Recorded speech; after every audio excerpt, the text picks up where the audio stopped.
Bom dia a todos, a todas. É uma alegria estarmos juntos aqui nessa semana.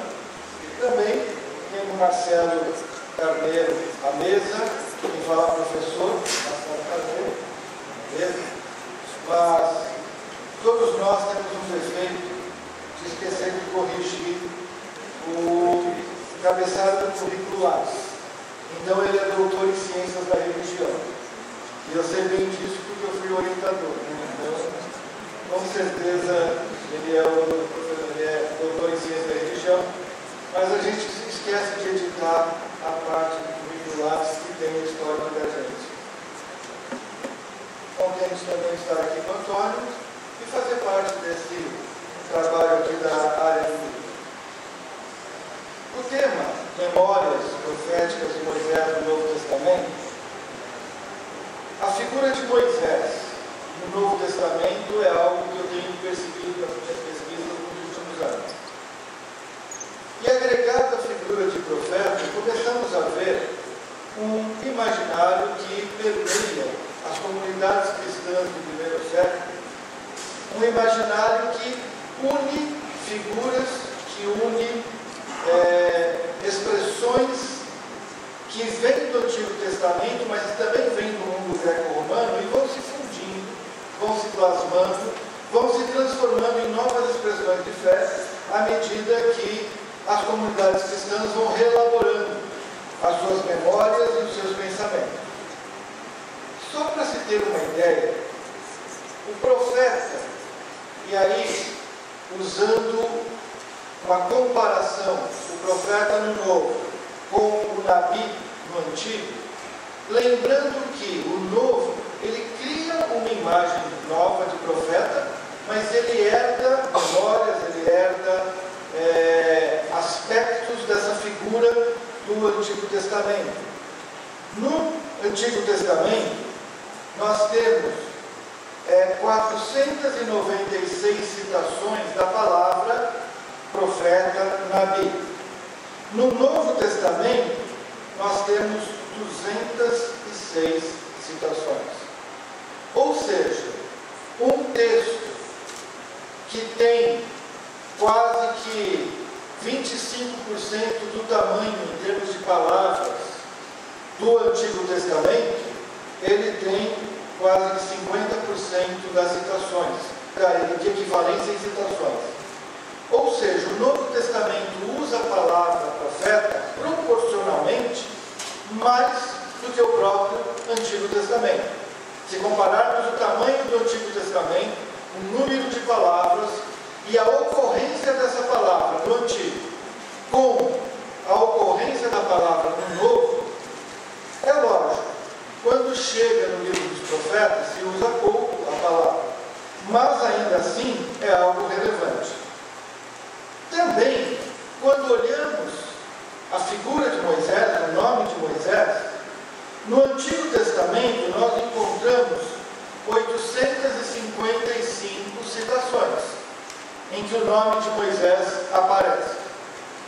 No Novo Testamento, 122. E aí poderíamos pensar, bom, entramos num equilíbrio.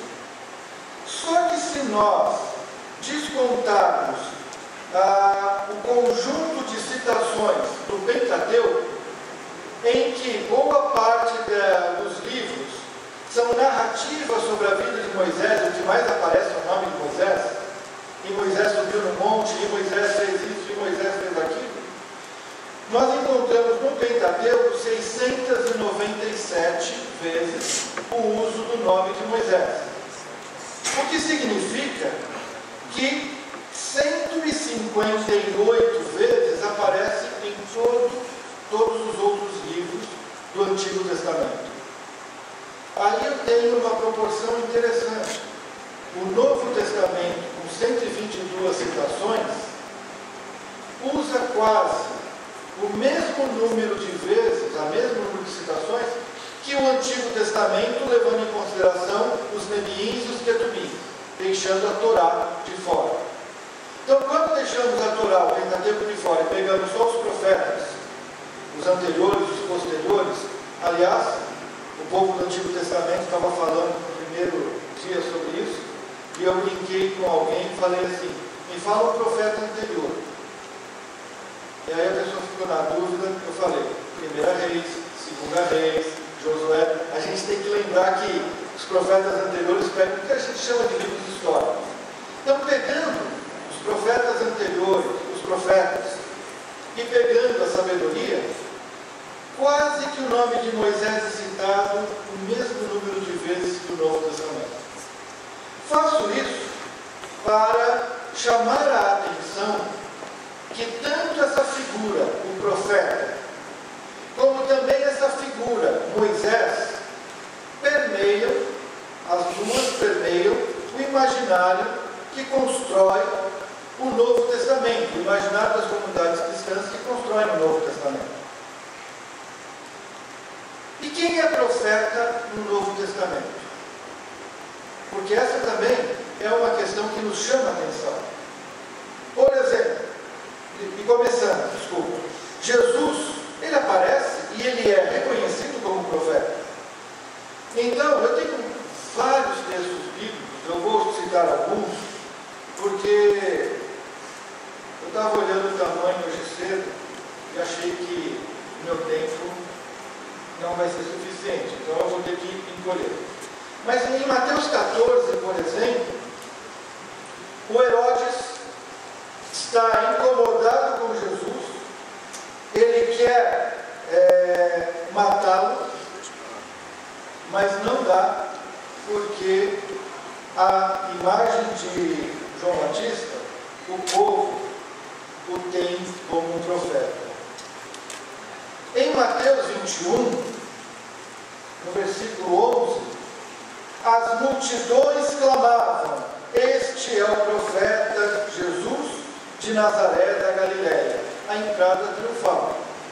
Então, as autoridades, a multidão, aparecem colocando Jesus como profeta. Também, o próprio Jesus, em falas atribuídas a ele, Mateus 13, Marcos 6, ele mesmo fala: não há profeta sem honra, senão na sua terra e na sua casa. Ele mesmo se auto-identifica e aparece se auto-identificando como profeta.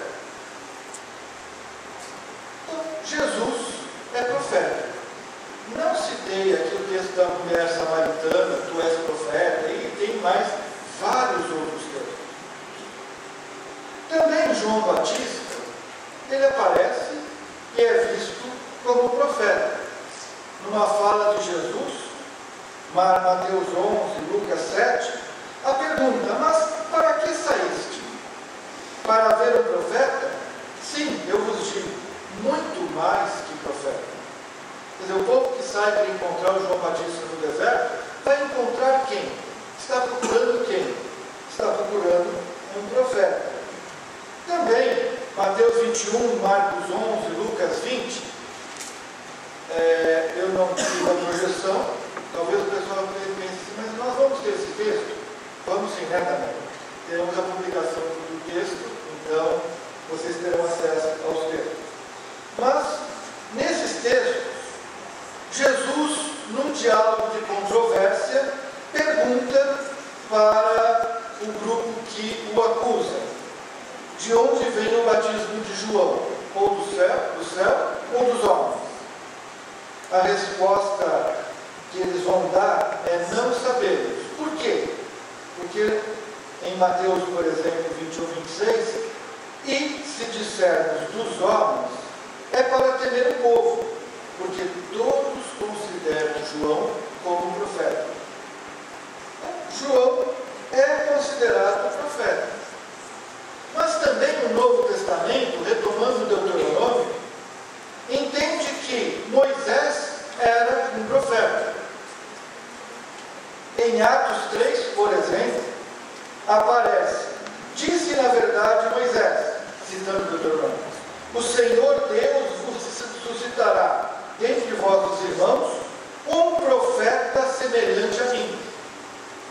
Então é citado um texto em que a memória de Moisés o apresenta se auto indicando como profeta. Isso já vem desde o Antigo Testamento. E acontecerá que toda alma que não ouvir esse profeta será exterminada. Então, falando desse profeta, e aí Atos já está apontando Jesus.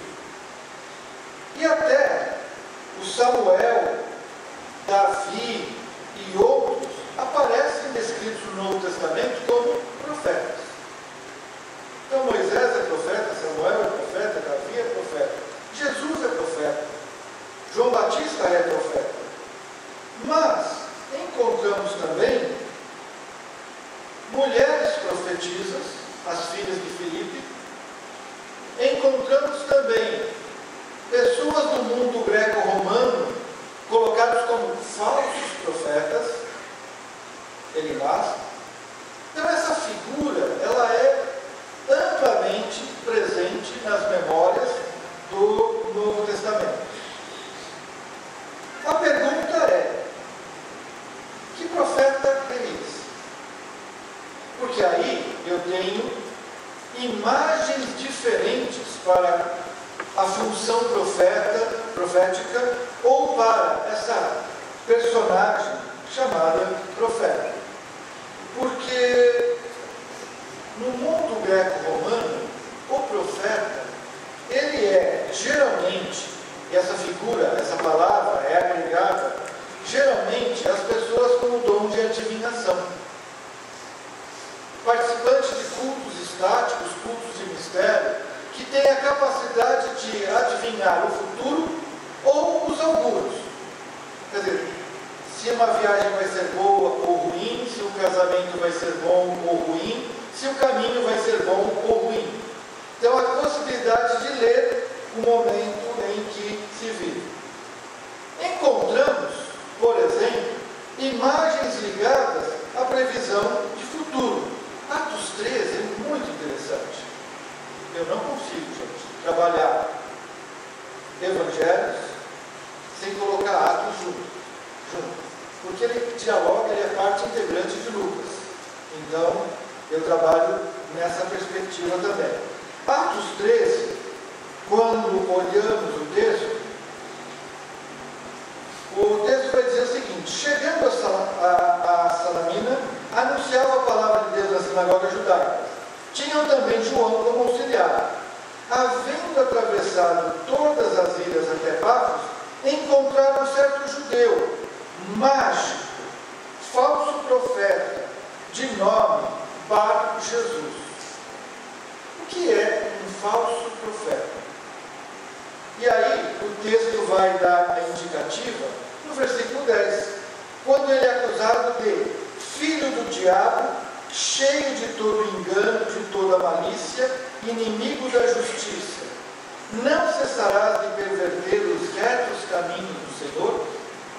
O falso profeta é o que aponta o caminho errado. É o que aponta a direção equivocada.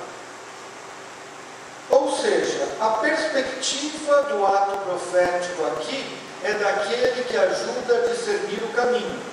Se de um lado, talvez aquele que denuncia um pouco a figura do antigo, está muito forte aquele que consegue ler os sinais, que consegue ler a realidade e apontar o caminho certo.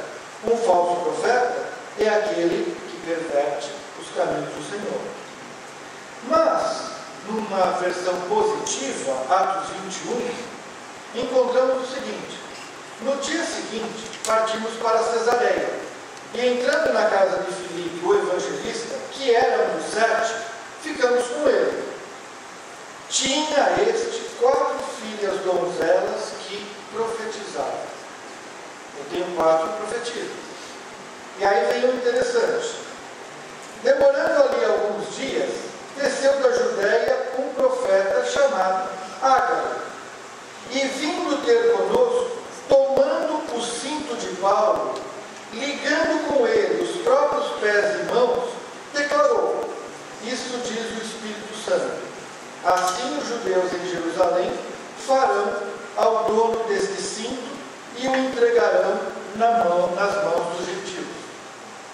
Ou seja, aqui aqui eu tenho, como profeta ou ato profético, a capacidade de anunciar uma calamidade iminente, no caso, a prisão de Paulo. Então, o profeta é aquele que consegue enxergar o que vai acontecer. O interessante é, diferentemente do mundo greco-romano, aonde a profecia servia para tomar decisões e evitar que acontecesse o problema, então, se ao fazer o sacrifício, aquela viagem, olhando as entranhas dos animais, a viagem prevista, se anunciasse ruim, ela não seria feita. O casamento não seria algo bom, ele seria desfeito. Diferentemente desse texto, o que encontramos é o seguinte: quando ouvimos essas palavras, tanto nós como os daquele lugar, rogamos a Paulo que não subisse a Jerusalém. Então ele respondeu: que fazeis chorando e quebrantando meu coração? Pois estou pronto não só para ser preso, mas até para morrer em Jerusalém, pelo nome do Senhor Jesus. E aí a gente vê a tensão que o Novo Testamento tem com essa ideia de profética de previsão do futuro.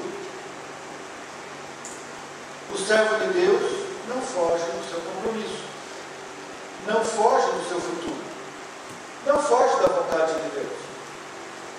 Ou seja, a previsão de futuro, de certa forma, e na tradição bíblica, ela vai ser descartada na medida que eu tenho que confiar em Deus no dia a dia. E mesmo quando ela aparece, diferentemente do mundo greco-romano, eu não tento mudar a realidade. A realidade e o caminho de Deus é para ser aceito. Mas a gente percebe esse imaginário também do profeta como aquele que tem a capacidade de discernir eventos. E aí, pulando textos, porque tem mais uns 4 ou 5 aqui que eu tinha separado, a gente vai trabalhando o texto e ele vai crescendo, é terrível. Pegando 2 textos, melhor, um só, de Jesus, Mateus 26, Lucas 22, Jesus está no momento da paixão, prestes a ser crucificado, em todo o drama que cerca a paixão, e aí o texto diz o seguinte: então, uns cuspiram-lhe no rosto e davam murros, e outros o esbofeteavam, dizendo: profetiza-nos, ó Cristo, quem é que te bateu? Ou seja, a profecia adivinatória também. Descobrir, discernir quem bateu. Então, essa imagem da profecia enquanto adivinação está muito presente. Estou pulando Apocalipse, estou pulando outros textos também. Por outro lado, herdando figuras e imagens do Antigo Testamento, encontramos textos em que o profeta é aquele que faz grandes sinais ou que anuncia grandes desafios ao povo. Uma palavra dura, ou muitas vezes uma palavra de orientação. O profeta como alguém crítico, alguém que apresenta uma postura crítica ao povo. Em Lucas 7, temos a ressurreição do filho da viúva, e no momento em que ele sente e começa a falar e é restituído à sua mãe, e aí a gente tem que se lembrar do seguinte: textos de ressurreição de pessoas no Novo Testamento, o eixo, a força, a importância não está na ressurreição, está nos parentes do morto.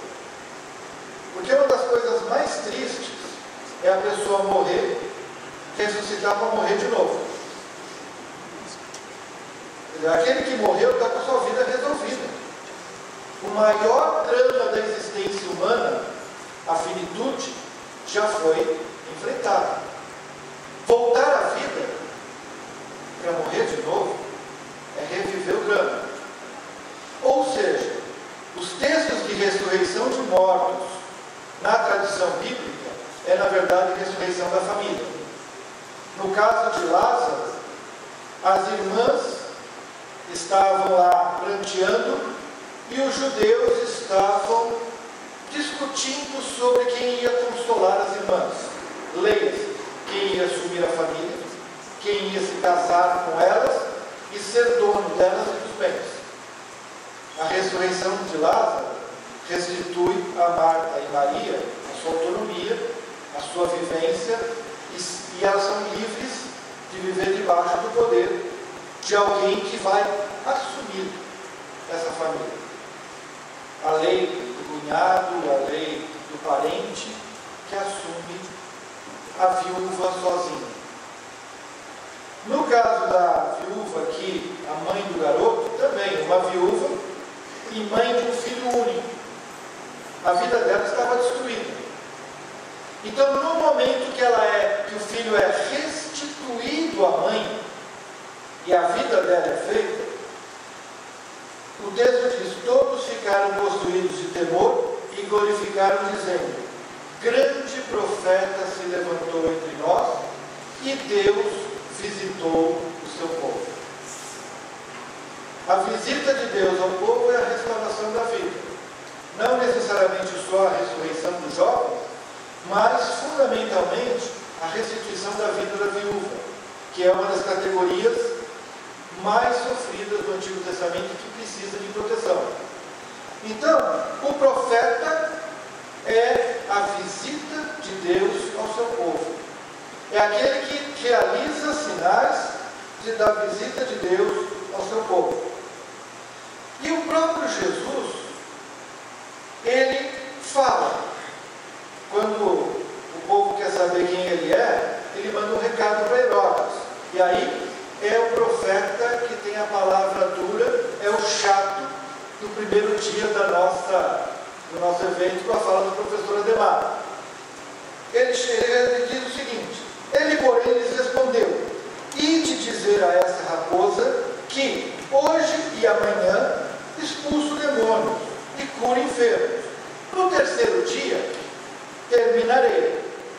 Lembrando que 3, presença de Deus, quer dizer, no tempo de Deus, no momento que for a vontade de Deus, terminarei. Importa, contudo, caminhar hoje, amanhã e depois. Eu tenho que cumprir o tempo de Deus, porque não se espera que um profeta morra fora de Jerusalém. É uma palavra profética, dura, contra um imperador, contra um governante que está incomodado com a ação de Jesus, e ele diz: até o terceiro dia, até o tempo de Deus estar completo. Enquanto for a vontade de Deus, importa que eu a faça. Porque o profeta tem que morrer lá em Jerusalém. Eu chego lá. Você não vai me intimidar. É uma palavra dura. Do mesmo jeito, os caminhantes de Emaús, eles lembram, falando sobre quem era Jesus, varão, profeta, poderoso em obras e palavras diante de Deus e diante de todo o povo. Jesus é reconhecido nessa memória como um profeta poderoso em obras e em palavras. Se uma primeira imagem que nós temos é a imagem do que tem a capacidade de discernir tempo, de discernir futuro, uma imagem também presente no Novo Testamento é a imagem do que enfia o dedo na ferida, do que proclama uma palavra dura, do que anuncia palavras poderosas de Deus, do que realiza e sinaliza a presença de Deus. Figuras advindas do Antigo Testamento, do mundo greco-romano, também no mundo mediterrâneo, no mundo de Paulo, a situação aí é mais complicada ainda.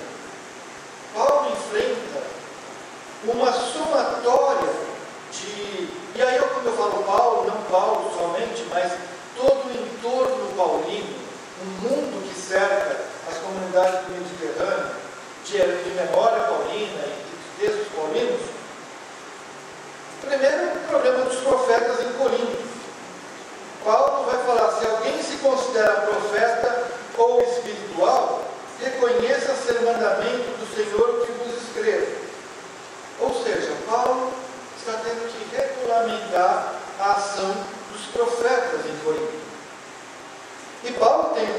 maravilhoso de resolver o problema dos profetas em Corinto.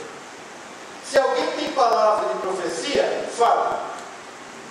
Se outro receber, cale-se o primeiro e fale o segundo. E que a comunidade julgue. E que a igreja julgue. Mais ou menos assim.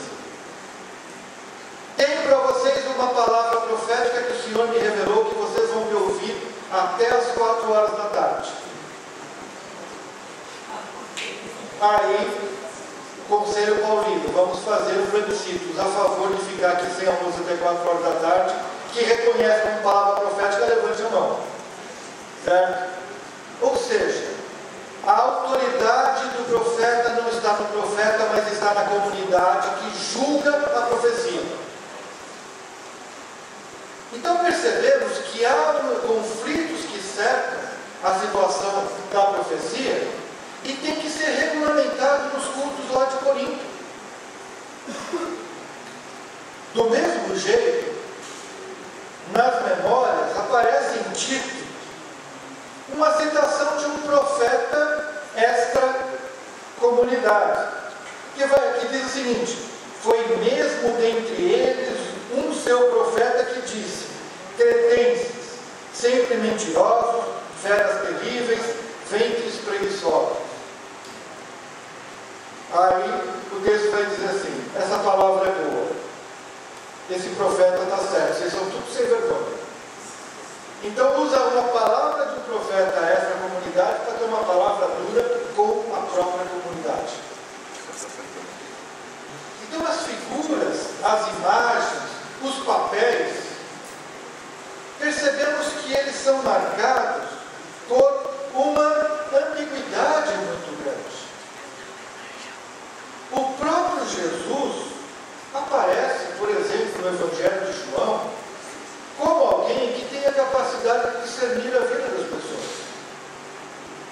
Por exemplo, quando aparece no capítulo 1,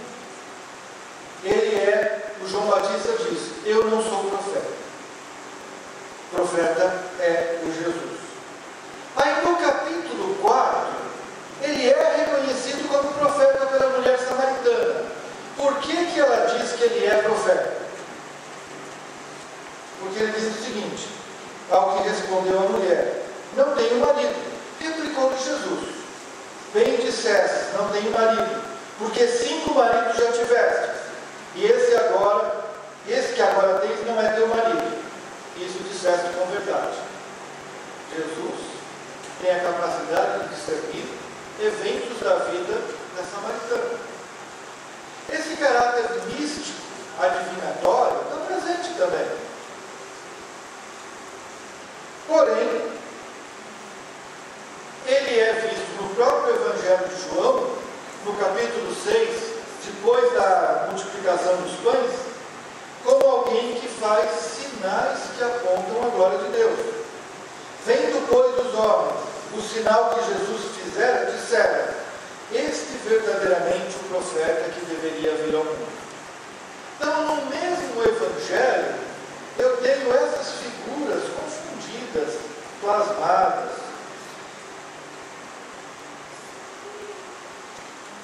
Eu vou pular alguns textos aqui também, para caminhar para a figura de Moisés. Porque, de um lado, eu estou mostrando que os profetas, a ideia do profeta, ela atravessa toda a comunidade cristã primitiva, e os papéis que se esperam no profeta são meio confusos.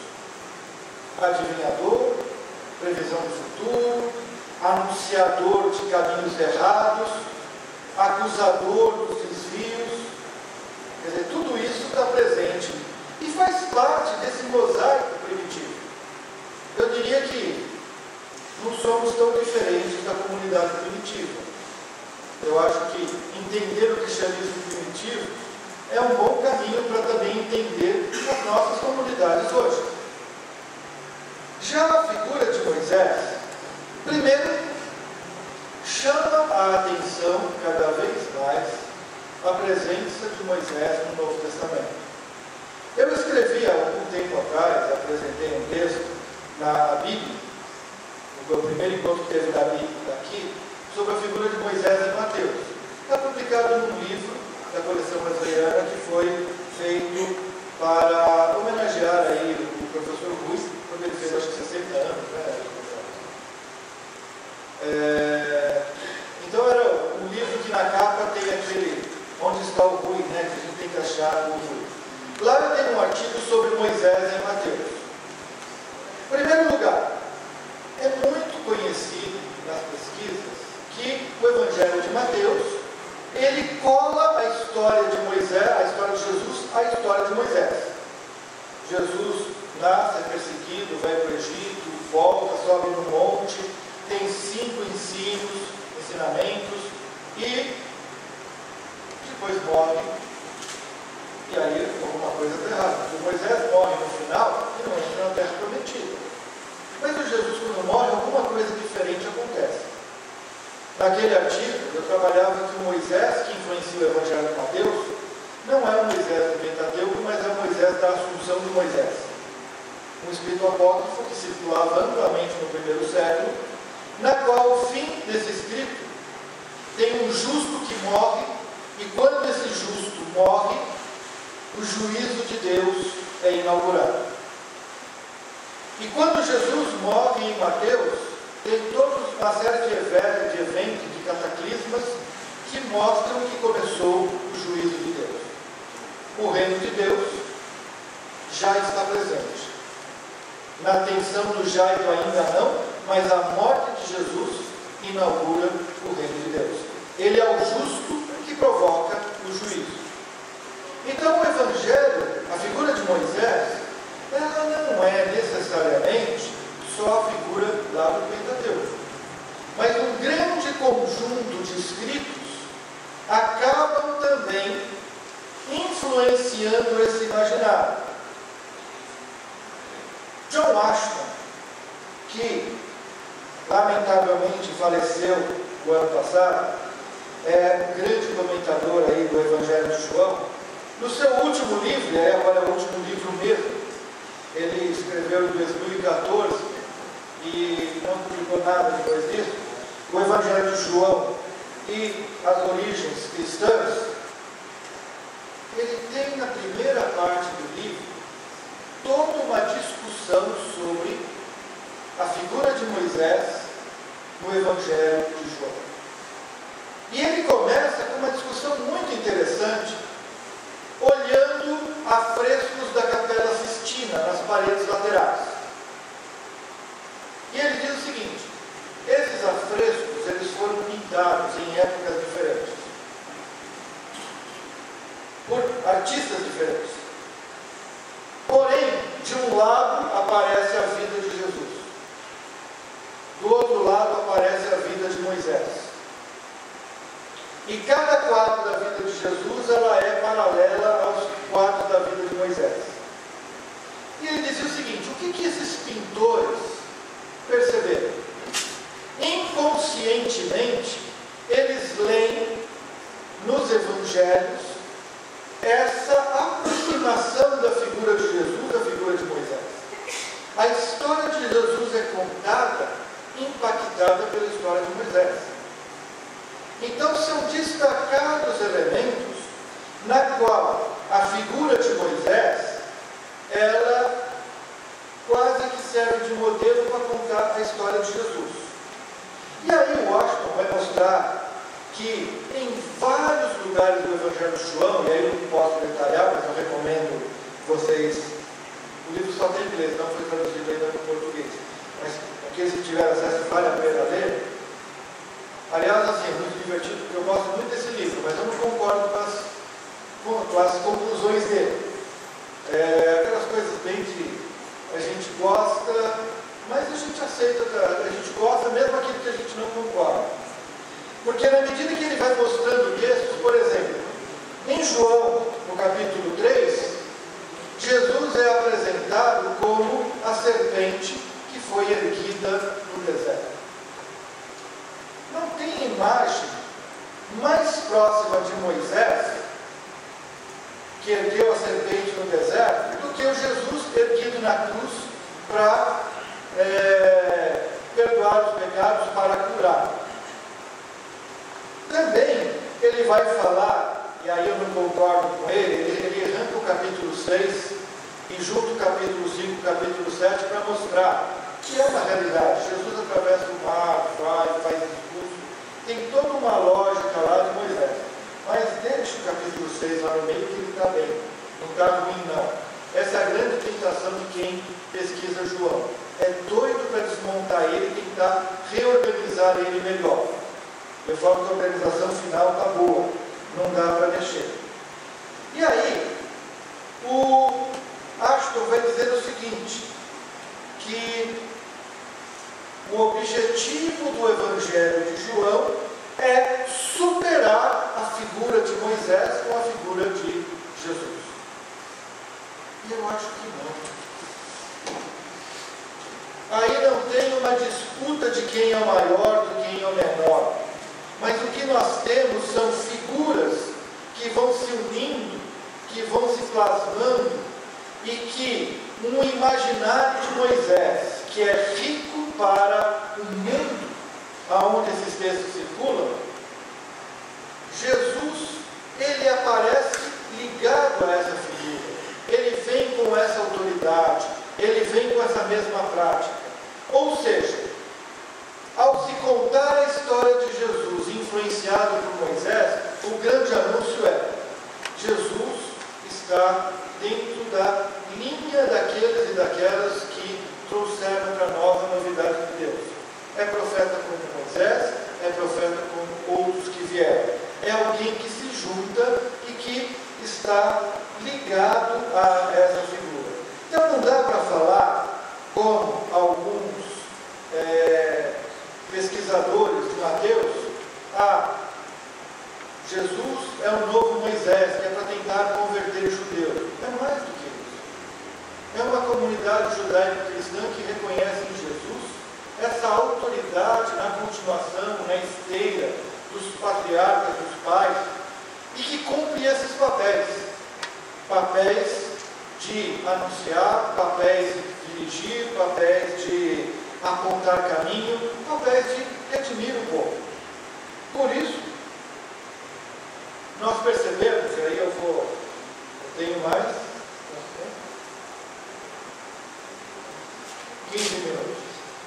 Eu vou caminhando para a conclusão, porque eu queria explorar um pouco mais, daria para explorar um pouco mais essa figura de Moisés. Aí eu recomendo que vocês lerem o artigo, vale a pena, comprem um livro que é bom, pode ler o artigo e todos os outros. Tem que fazer a propaganda aqui da Editel, né? Você tem que vender os nossos livros. Mas aconselho vocês então a ler esse livro, ler outros textos e perceber a figura de Moisés, a importância que ela tem em toda a discussão do Antigo Testamento. Então o que nós percebemos, afinal das contas, é que o primeiro século ele é marcado por tradições que atravessam o entorno do Mediterrâneo, colocando em diálogo imagens e concepções de profeta, profecia, oriundas, tanto no mundo greco-romano, como também das tradições do Antigo Testamento. Esse processo cria uma formatação de profetas aos patriarcas, que não eram, mas são lidos como profetas, são apresentados como profetas, são descritos como profetas, e aí Moisés, Davi, Samuel são apresentados dessa forma. O mesmo acontece com João Batista, Jesus e lideranças do cristianismo primitivo. Agregar-se a imagem de profeta, profetisa, a esse mundo é uma prática comum. Acontece, e esses profetas e essas profetisas, elas desempenham papéis, ou são lidos a partir dos papéis, que marcam também uma pluralidade de percepções e de concepções. As memórias de Jesus, ao serem transmitidas às comunidades do entorno do Mediterrâneo, constrói também essa visão de Jesus, que durante o seu ministério ministério apresenta sinais e é entendido pelas suas palavras, pela sua vida, pelos seus sinais, como um profeta. Os conceitos mais antigos, profeta como o que enfrenta os poderes, que sofre a rejeição dos seus, que perde a honra. Não há profeta sem honra em sua casa. Para quem entende os conceitos de honra e vergonha do primeiro século, não há coisa pior do que perder a honra na sua casa. É se tornar uma apátrida, é se tornar uma pessoa que não vai poder ter a sua vida viabilizada. E o profeta que assume ser rejeitado e perder a honra, ele perde a vida. Ele perde a vida em vida e ele perde a vida ao final. Porque a sua vida é não vida. Porque no mundo em que as pessoas só têm valor pelos conceitos de honra, ser considerado sem honra, vergonha, é ser excluído de todos os sistemas de vida. Contudo, não podemos nos esquecer que a influência adivinhatória é agregada. E esse contar a vida de Jesus também vai ter elementos adivinhatórios que são agregados a esse jeito de contar a Jesus. Porque a grande tentação é o adivinhatório. Mas nós não podemos nos esquecer que mesmo nesses textos, aonde a situação adivinhatória aparece,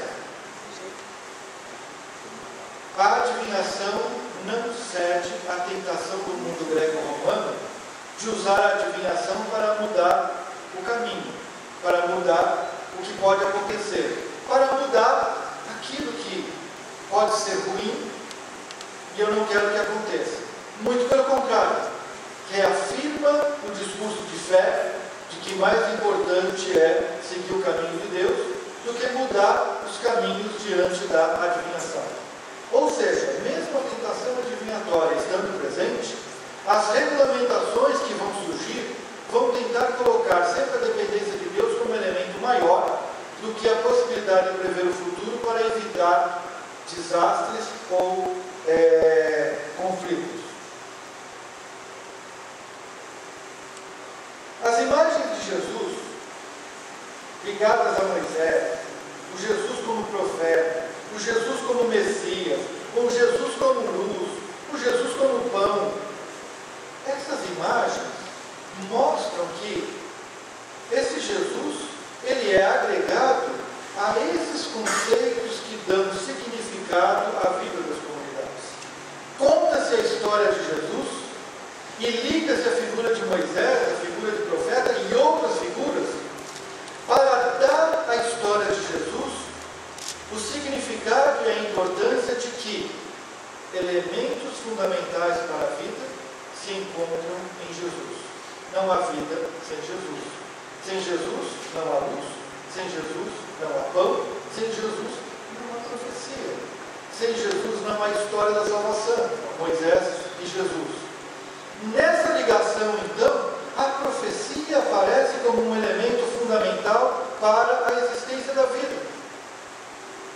E, sendo a existência da vida ligada a Jesus, a comunidade, então, é desafiada a seguir os passos de Jesus.